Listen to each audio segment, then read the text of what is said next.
Now, sometime in between ukulele lessons, the Parliament has managed to pass some of the bills released last year relating to superannuation.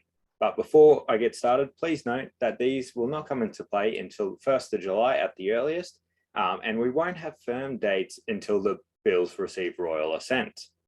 First off, we have the changes to the work test. With people wanting to make non-concessional contributions, they no longer have to meet the work test up to age 74.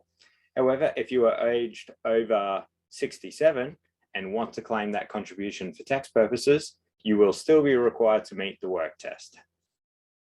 This little change is great if you've had a windfall that you'd like to get into tax-free pension land after you've already retired. Next, we have a change of the starting age for the downsizer contribution. It is currently 65 years of age, but now you can trigger that downsizer provision from the age of 60, allowing you and your partner to put in $300,000 each on the sale of your home without eating into your other contribution caps.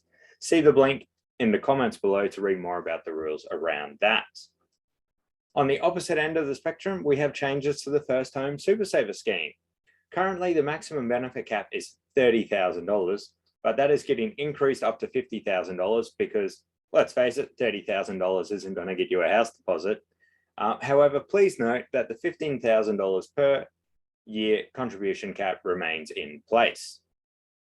Next, the big change for people earning less than $450 per month. As it currently stands, employers don't have to pay super guarantee to employees earning less than $450 per month. However, that is all now going to change, and there is no longer a minimum threshold people need to earn before SG is earned.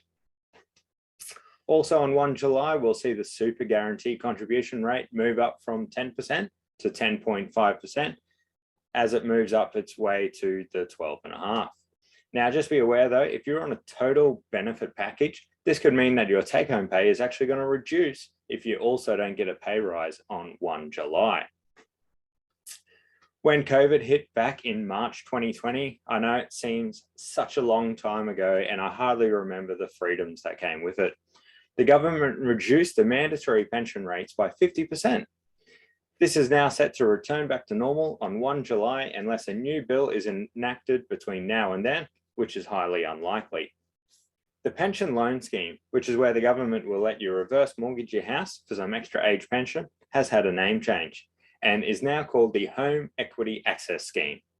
Not only that, but they've also reduced the compound interest calculation to 3.95%, making it a compelling option for those people that are asset rich and cash flow poor in retirement. We're going to finish this off with some sad news though, unfortunately. So kicking that off, legislation changes mean that the low and middle income tax offset is in its last year. So this financial year is the last year we're going to enjoy that $10,080 tax offset that we had over the last couple of years.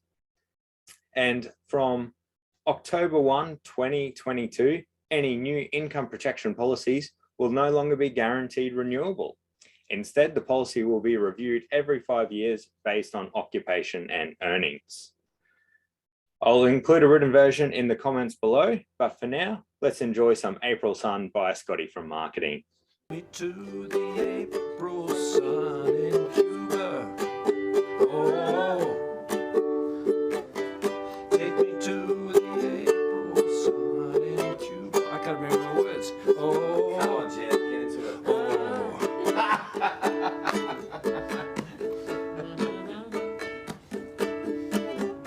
There we go. Wow, bravo.